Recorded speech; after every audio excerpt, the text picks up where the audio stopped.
बलिदान व्यर्थ नहीं जाएगा उन सैनिकों का जिन्होंने मारते मारते अपनी जान की कुर्बानी दी है। और इसीलिए आज हल्ला बोल की शुरुआत इन्हीं तस्वीरों के साथ। एक शहीद का पार्थिव शरीर जब उसके घर पर पहुंचता है, जब उसके शहर में पहुंचता है, तो एक तरफ सीना सम्मान के साथ सिर झुकाता है, लेकिन दूसरी तरफ वो कभी न खत्म होने वाली कमी जिसको एक परिवार महसूस करता है। लेकिन गर्व है इस देश को उन जाबाजों पर जिन्होंने चालबाज चीन के इस धोखे का जमकर मुकाबला किया, अपने खून के आखिरी कतरे से उनके खिलाफ जंग लड़ी, अपने देश का नाम ऊंचा किया और बताया कि उनकी जिंदगी में उनके देश से बड़ा कुछ भी नहीं है। हर सांस देश के लिए,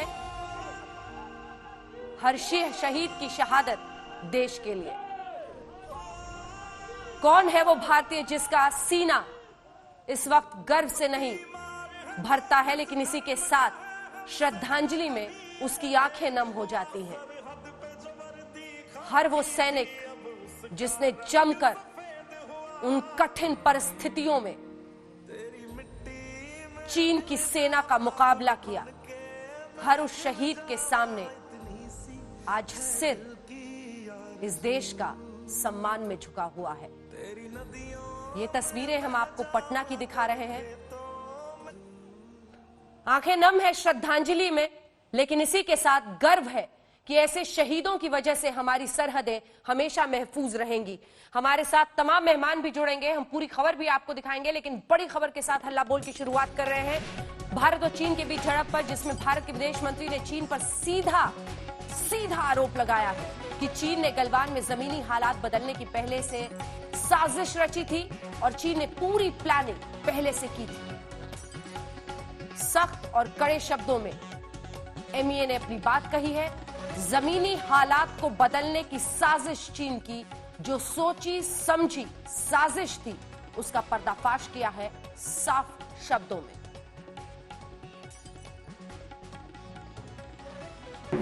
ओम शांति शांति शांति। भारत की तरफ से प्रधानमंत्री नरेंद्र मोदी ने आज चीन के भ्रम को तोड़ डाला, बता दिया हिंदुस्तान उकसाने पर जवाब देना जानता है। इस बारे में किसी को भी जरा भी भ्रम या संदेह नहीं होना चाहिए। भारत शांति चाहता है, लेकिन भारत उकसाने पर हर हाल में यथोचित जवाब देने में सक्षम है। चीन के साथ गलवान घाटी में खूनी झड़प में भारत के जवानों की शहादत को देश के मुखिया का ये नमन था। ओम शांति शांति। एक हुंकार भी और चालबाज चीन को सीधा जवाब भी। मैं देश को भरोसा दिलाना चाहता हूं, हमारे जवानों का बलिदान व्यर्थ नहीं जाएगा।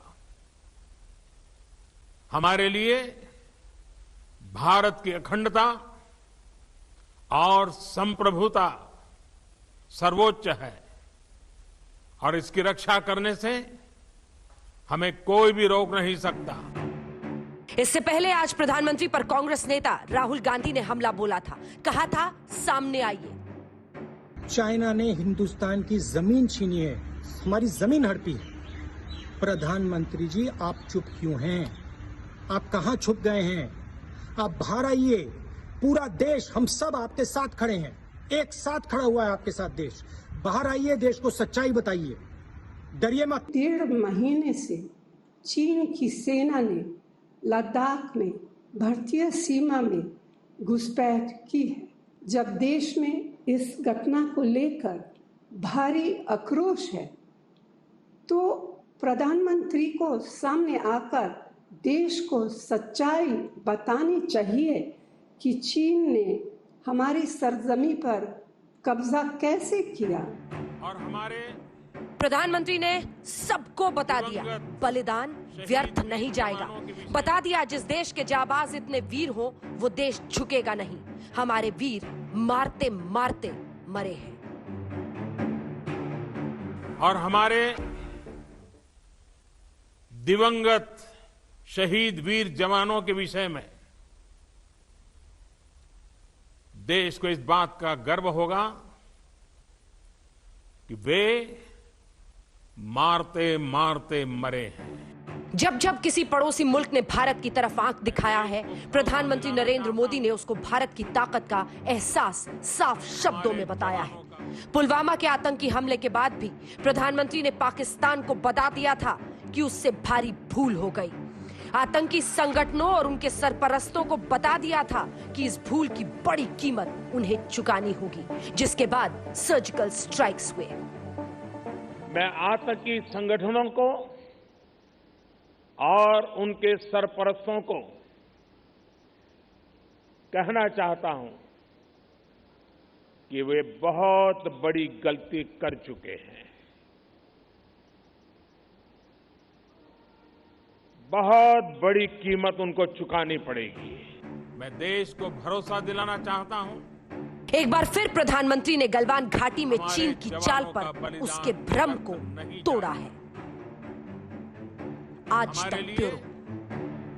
भारत की अखंडता और इन तस्वीरों को हम फिर आपके सामने रख रहे हैं। तिरंगे से लिपटा शहीद सुनील कुमार का पार्थिव शरीर पटना पहुंचा है। पूरे सैन्य सम्मान के साथ उन्हें अंतिम श्रद्धांजलि दी जा रही है। और यही जो सर्वोच्च बलिदान होता है किसी सैनिक का, उसकी तस्वीर इस वक्त पूरे देश के सामने। हर मन में यही कि किसी भी हाल में इन शहीदों का बलिदान व्यर्थ न हो। आज भारत सरकार ने दो टूक शब्दों में चीन को यह समझा दिया है, बता दिया है कि हम अपनी संप्रभुता की रक्षा करना जानते हैं। हमारे शांति की चाहत को गलत अर्थ ना दिया जाए। बेहद भावुक लम्हा जब अपने ही शहर अपना पार्थिव शरीर तिरंगे में लिपटा हुआ लौटे।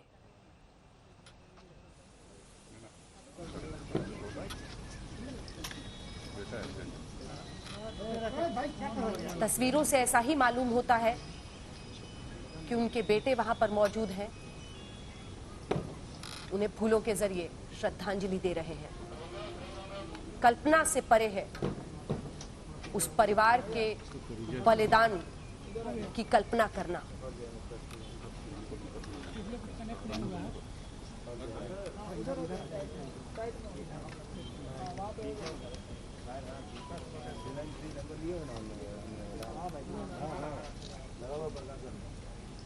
परिवार के लोग अपनी श्रद्धांजलि देते हुए, ऐसे ही छोटे छोटे शहरों से लोग सेना में भर्ती होते हैं इस जज्बे के साथ कि वो अपनी जिंदगी की कुर्बानी भी देश के नाम पर देने से कभी पीछे नहीं हटते। सोचिए उस खूनी झड़प में किस तरह से ये वीर सैनिक लड़ रहे होंगे, डटकर उस चीनी सेना से जिसने सभी मूल्यों को ताक पर रख दिया।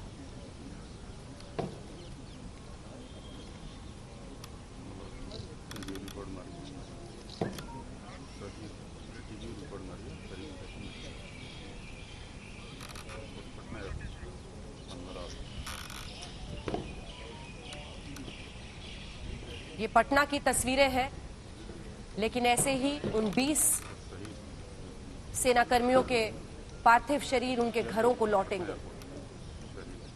पूरा देश अपना सिर झुका रहा है उनके सर्वोच्च बलिदान पर।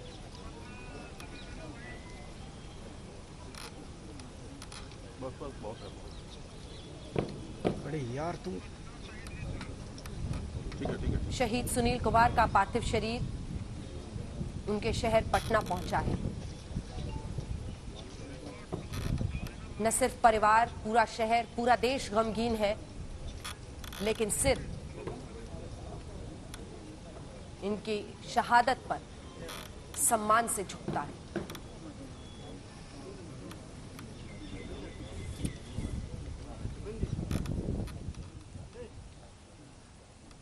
ये तस्वीरें हम आपको दिखा रहे हैं, लेकिन इसी के साथ चर्चा की भी शुरुआत करते हैं।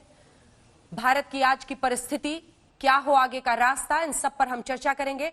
हमारे साथ former chief of army staff general J Singh इस वक्त जुड़ गए हैं। शाहनवाज हुसैन साहब राष्ट्रीय प्रवक्ता भारतीय जनता पार्टी के हमारे साथ जुड़ गए हैं। पवन खेड़ा जी राष्ट्रीय प्रवक्ता कांग्रेस पार्टी के हमारे साथ जुड़ गए हैं। प्रियंका चतुर्वेदी सांसद शिवसेना की हमारे साथ राज्यसभा की जुड़ गई हैं, प्रवक्ता शिवसेना की। विवेक काटजू जी फॉर्मर सेक्रेटरी MEA के हमारे साथ जुड़ गए हैं।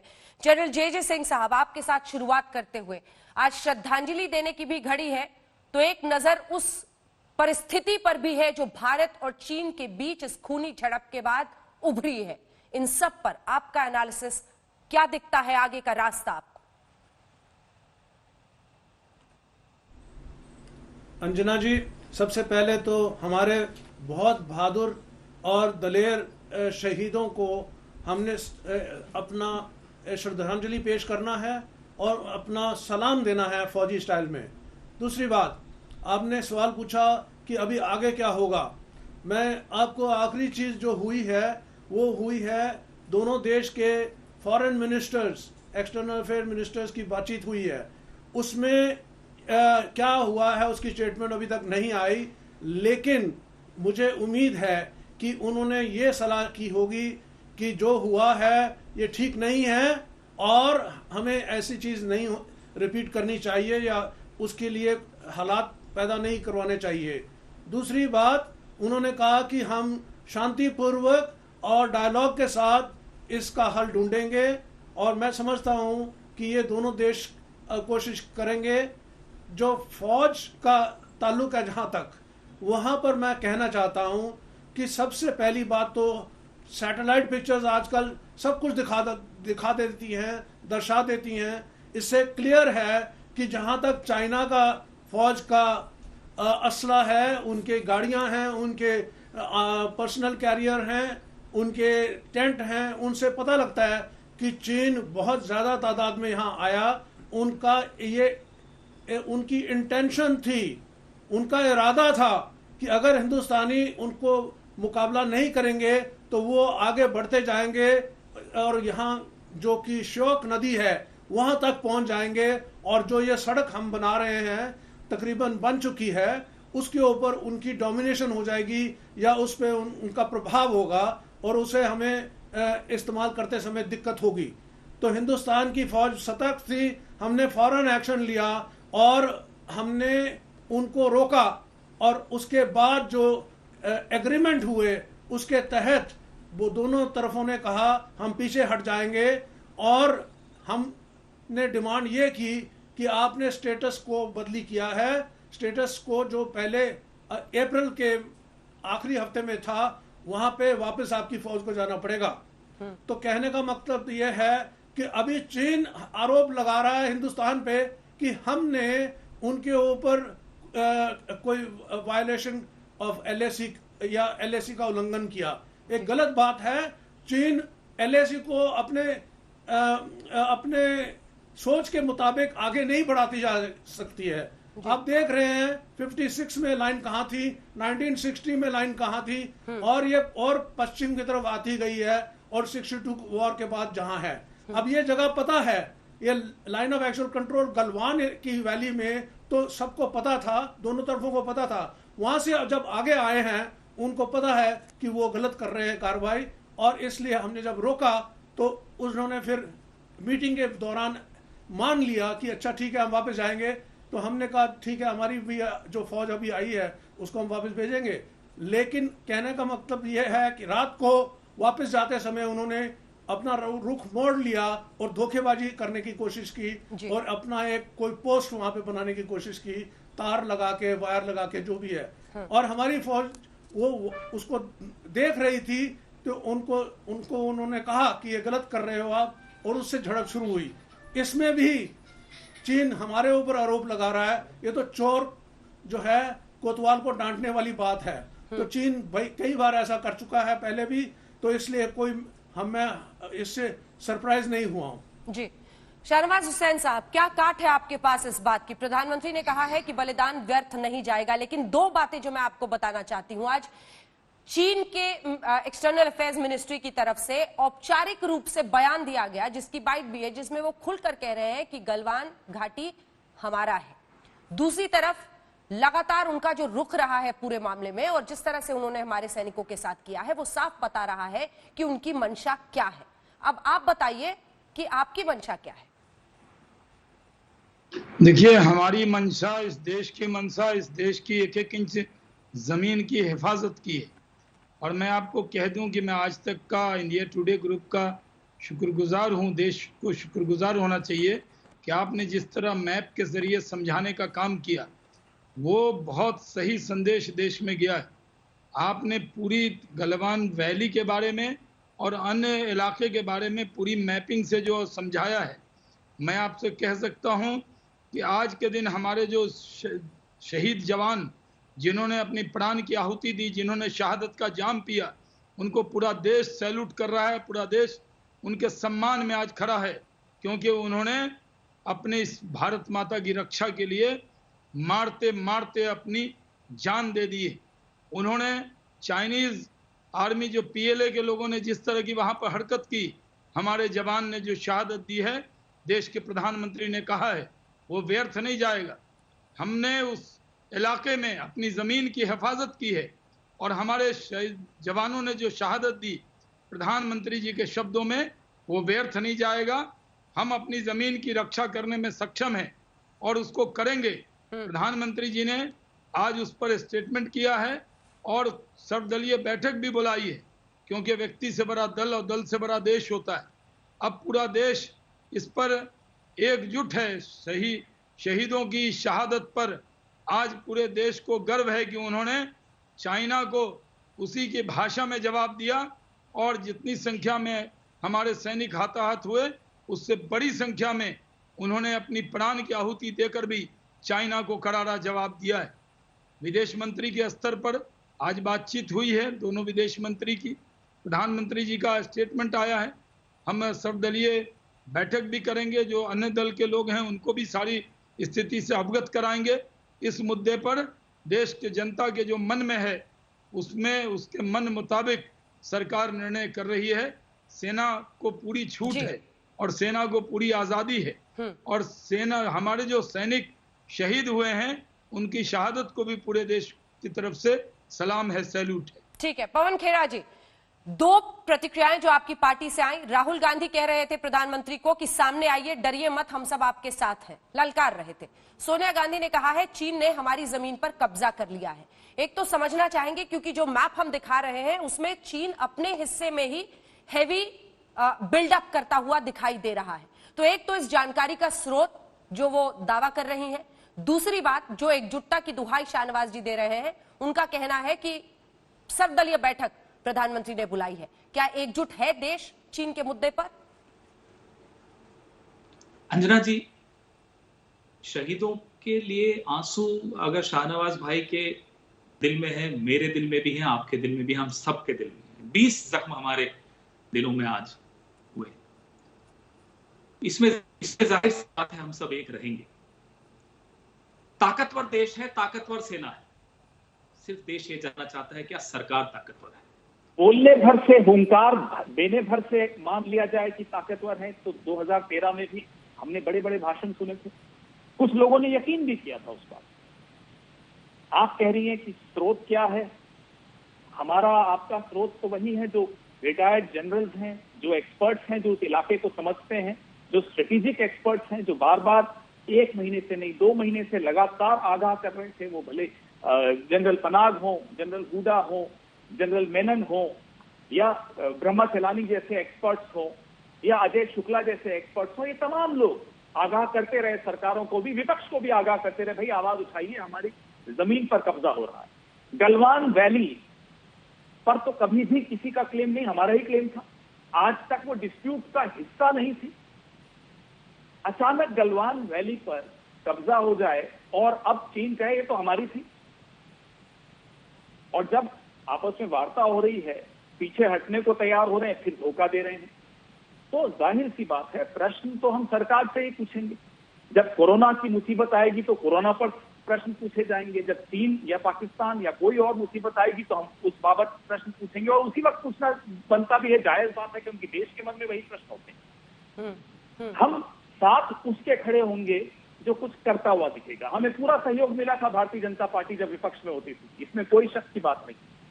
वो 65 का हो, 62 का हो, 71 का हो, हर बार इन्होंने सहयोग दिया। और सहयोग क्यों दिया? सहयोग इसलिए दिया क्योंकि हम कुछ कर रहे थे। तो सहयोग उसको मिलता है जब जो कुछ कर रहा होता है और करते हुए दिख रहा होता है और सबको साथ लेकर चलने का मादा रखता है। हमारे क्या प्रश्न है, हमारी क्या दिक्कत है? हमारी दिक्कत है इनकी विदेश नीति से। आप विदेश नीति को इतना व्यक्तिवादी क्यों बनाते जा रहे? Why should everything be I, me and my self?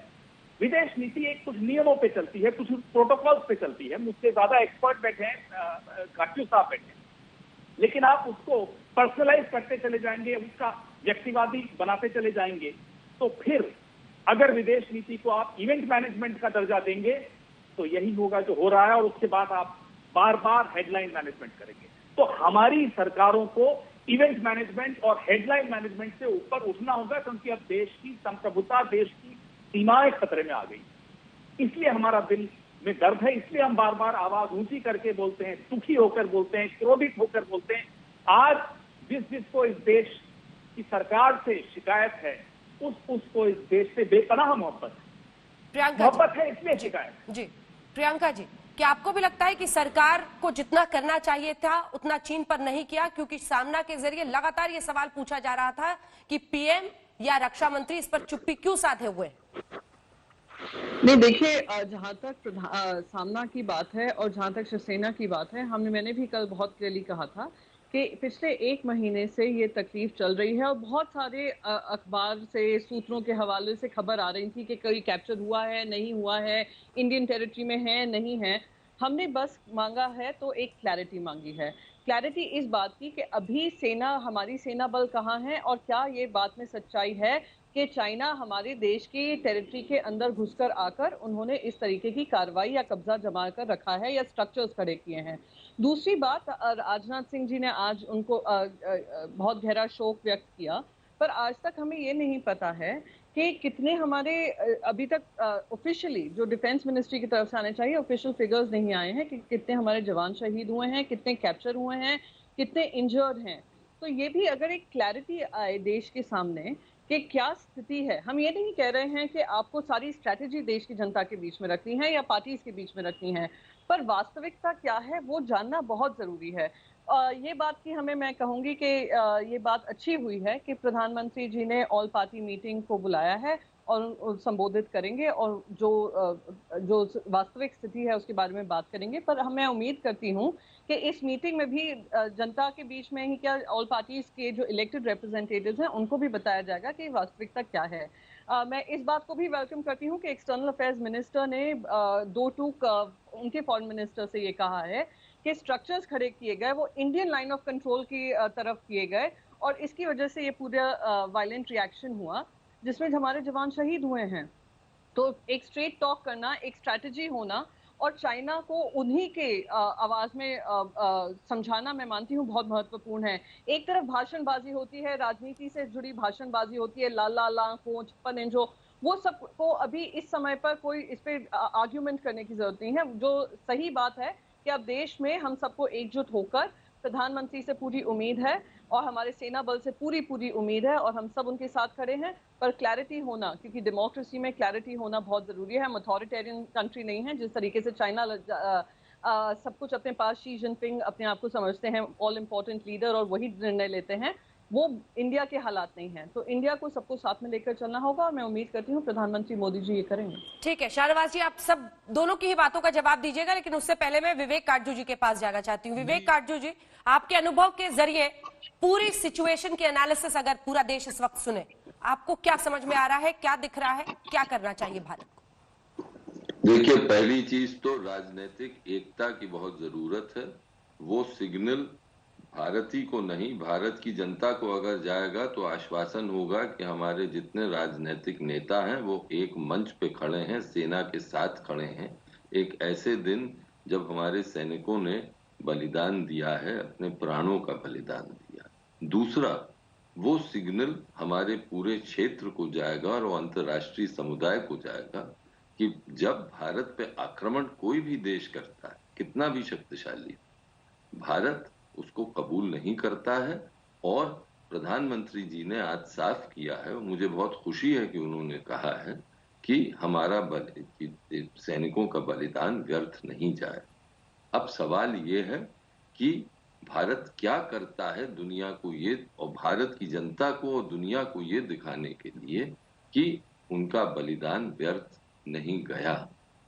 इस बातचीत हो रही है, आज की दुनिया में बातचीत तो होती ही है, लेकिन हम क्या ठोस कदम उठाएंगे इस पर सबकी निगाहें होंगी। हमारी प्रतिष्ठा का भी सवाल। चीन अपने, अगर आप चीन का रवैया देखें कई सालों से, वो सब अपने पड़ोसी देशों पर दबाव डालता है, बहुत ही आक्रामक रूप अपनाता है। बहुत देश दब गए। भारत ऐसा देश नहीं है कि वो दबेगा, लेकिन अगर किसी को भी संदेह हो हमारे क्षेत्र में, तो वो संदेह हमें दूर करना ही होगा। हमारे पास और कोई चारा नहीं। क्या कदम सरकार उठाएगी? मुझे पूरा विश्वास है कि राजनीतिक वर्ग और देश सामरिक वर्ग सरकार के साथ होगा, लेकिन कदम तो उठाना ही पड़ेगा।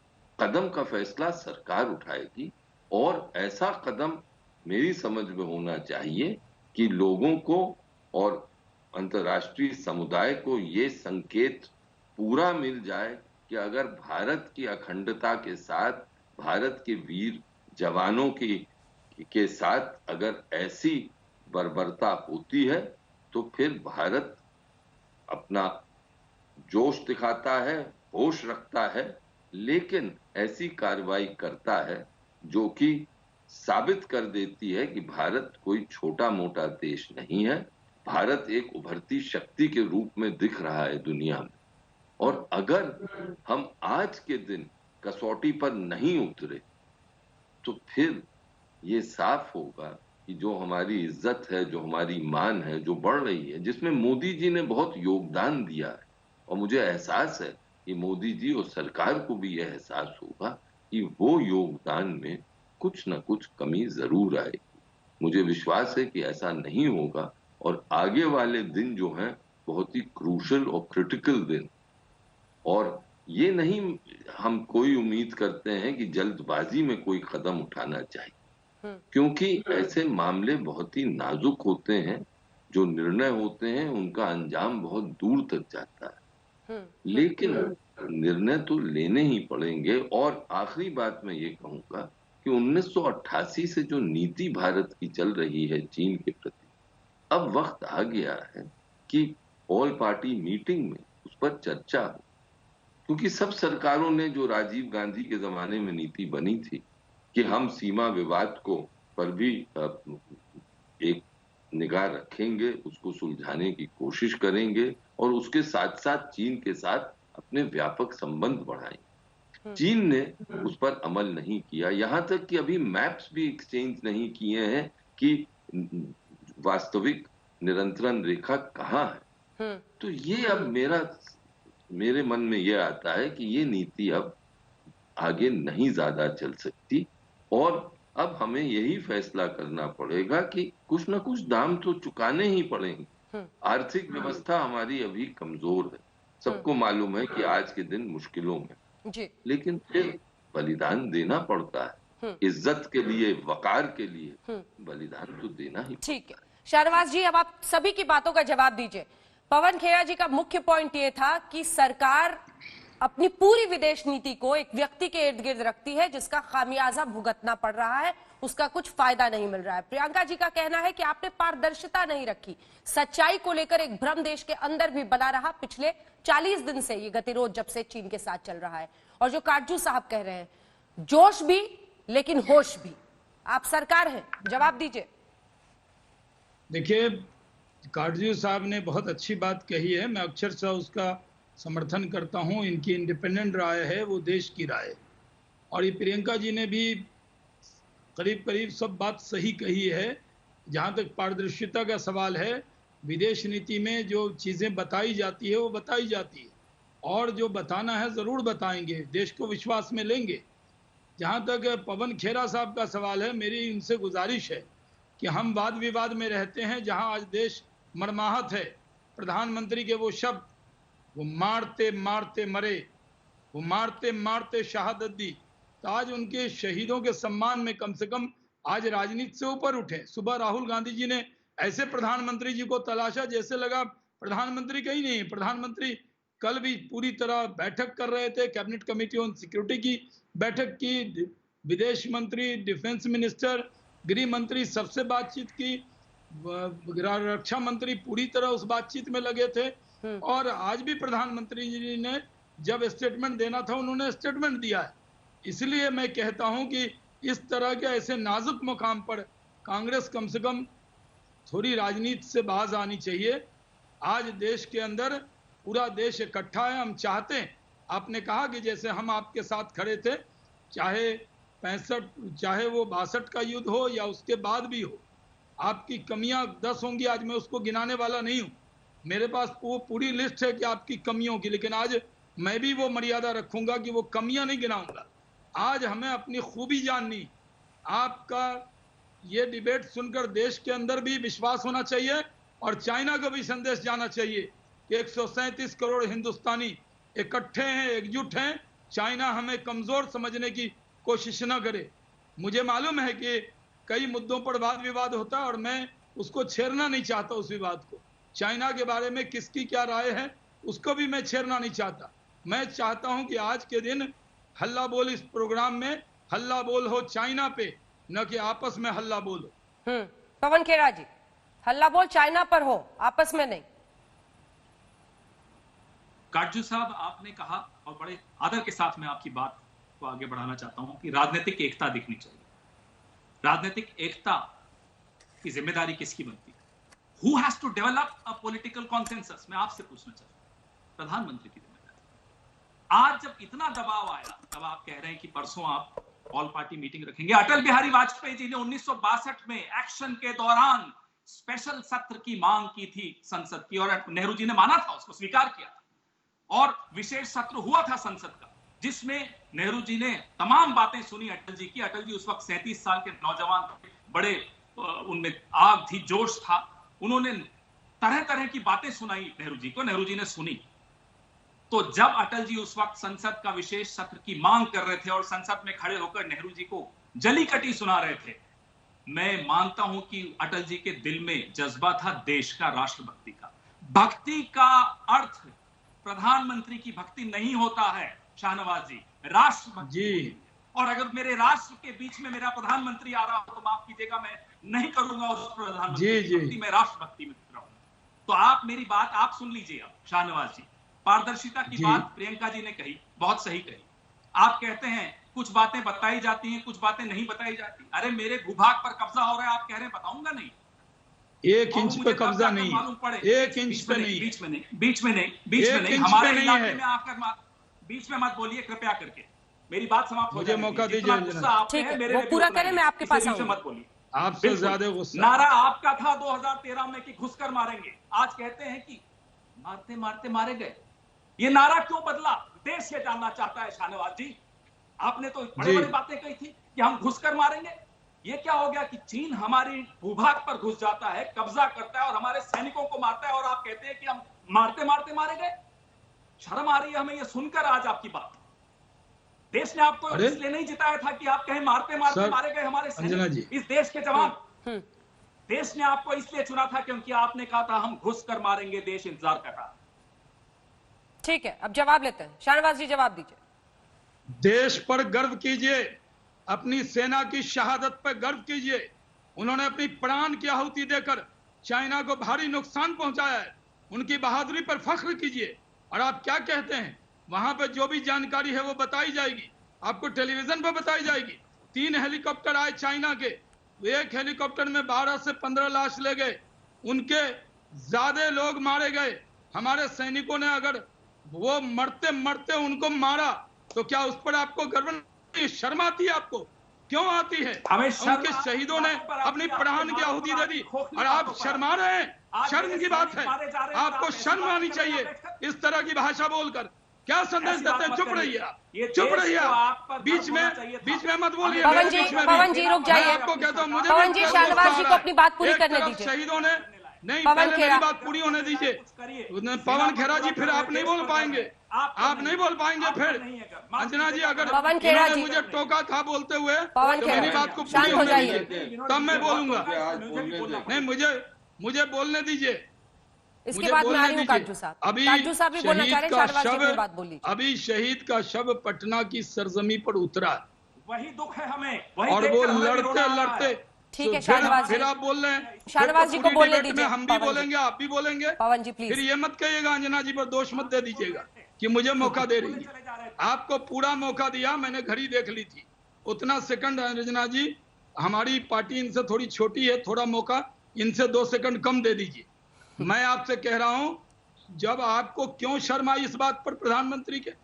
अगर वो मारते मारते चाइनीज को मरे, इस पर आपको शर्म क्यों आई? उन्होंने चाइना को इतना भारी नुकसान पहुंचाया, हमसे तिगुने लोग उनके मारे गए। आपको बताएंगे, जब सर्वदलीय बैठक बुलाई है, उसमें खेरा जी आप आ जाइएगा, आपको बताया जाएगा। आपकी पार्टी से जो भी व्यक्ति आएंगे उनको सारी बात बताई जाएगी।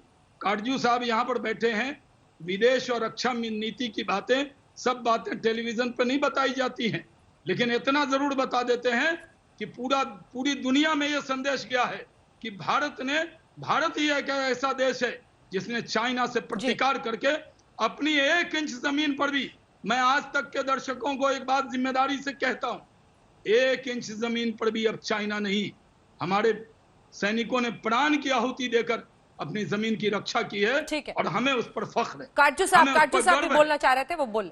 जी काटजू साहब, आप भी पवन जी की बात पे बोलो। हाँ। मैं हाथ जोड़कर प्रार्थना कर रहा हूं अपने राजनीतिक जो नुमाइंदे हैं उनसे, कि आज के दिन जब शहीदों की चिताएं जल रही हैं, तो आज के दिन कृपा करके राजनीति मत करें। आज का दिन एक बहुत भावुक दिन आते हैं जब प्रश्न पूछे जाते हैं, और जायज है प्रश्न पूछना, और प्रश्नों के उत्तर सरकार को देने पड़ते हैं। अब खेरा साहब ने पूछा मुझसे, वो सही पूछा कि राजनीतिक एकता कौन बनाता है। मेरा मानना है कि राजनीतिक एकता बनाने में सरकार की जिम्मेदारी के साथ साथ विपक्ष की भी जिम्मेदारी। देखिए, मेरा अनुभव ये रहा है, और मुझे 1 मिनट का मौका दीजिए, क्योंकि मैं अपना अनुभव आपसे शेयर करना चाहता हूं, और आपके जो व्यूअर्स हैं उनसे शेयर। मेरा अनुभव ये रहा है कि बड़े मसलों पर बड़े जो राजनेता होते हैं, उनका एक क्लब होता है, वो आपस में बातचीत करते हैं, चाहे वो विपक्ष में हो, चाहे वो सरकार चला रहे, वो उस बातचीत से कंसेंसस निकलता है। क्योंकि हमारी सिस्टम में बहुत दिन जो लोग सरकार में रहते हैं वही लोग विपक्ष में जाते हैं, और फिर जो विपक्ष में है वो सरकार में जाते हैं। आज जब तक एक ऐसी भावना नहीं है कि सब हम एक हैं, खींचातानी चलती है। राजनीति के लिए एक दिन मुकर्रर होता है, लेकिन आज वो दिन नहीं है। आज दिन है कि हमारे आंखें गीली हैं। जब चिताएं जलती हैं तो आंखें गीली होती हैं। उस दिन ऐसी बातें नहीं होती हैं। उस दिन दुनिया को दिखाया जाता है कि हम में भावना है भी है, हम में आक्रोश है, हम में दृढ़ता है, हम में संकल्प है, और हम भारत हैं। और भारत ऐसा कोई छोटा मोटा देश नहीं है। तो इसलिए फिर से मैं हाथ जोड़ के आपसे प्रार्थना करता हूं कि आज के दिन ये नहीं होगा। जी कृपा करके ये मत करें। प्रियंका जी, फिर मैं जीजे सिंह साहब आपसे कमेंट लूंगी। जी मैं बिल्कुल काजू जी से सहमत हूँ कि ये आज समय नहीं है कि राजनीति करें, पर कुछ हकीकतें हैं जिस पे हमें गौर करना बहुत ज़रूरी है। सबसे पहले तो इतिहास में 53 साल बाद इस तरीके का माहौल बना है। दूसरा, जो नेपाल भी फायरिंग कर लेता है क्योंकि उसके पास चाइना का किसी तरीके से समर्थन मिल रहा है, वो भी इतिहास में पहली बार हो रहा है। तो हमारी जो रणनीति होनी चाहिए इन सब चीज़ों को ध्यान में रखकर करनी चाहिए। लास्ट बस एक चीज़ कहूँगी, इतिहास हमें बहुत कुछ सिखाता है, और हमें हमारी कमियों को हम कैसे इस तरह से टिप्पणी करते रहे फौज के खिलाफ या गवर्नमेंट के खिलाफ या देश की सरहद क्यों नहीं हमने रक्षा ठीक से की। ठीक है, पूर्व मैं सेना आपको कहना चाहता हूँ ये उनका साजिश है, ये उनका प्लान है। जे सिंह साहब मैं आपको बताना चाहता हूँ अंजना जी, एक जो लाइन ऑफ एक्चुअल कंट्रोल है ये जमीन के ऊपर मार्क नहीं है, तो इसलिए चीन कभी बोलता है यहाँ है, फिर कभी यहाँ है, कभी और पश्चिम में आ गया। इस तरह से वो चोरी और उसके ऊपर सीनाजोरी कर रहे हैं, लेकिन हमारे साथ अब वो कामयाब नहीं हो सकते। ठीक है, भारत और चीन के बीच खूनी झड़प पर आज प्रधानमंत्री सामने आए, देश को संबोधित किया और कहा कि बलिदान हमारे शहीदों का व्यर्थ नहीं जाएगा। इसी पर आप देख रहे थे हल्ला बोल, देखते रहिए आज तक।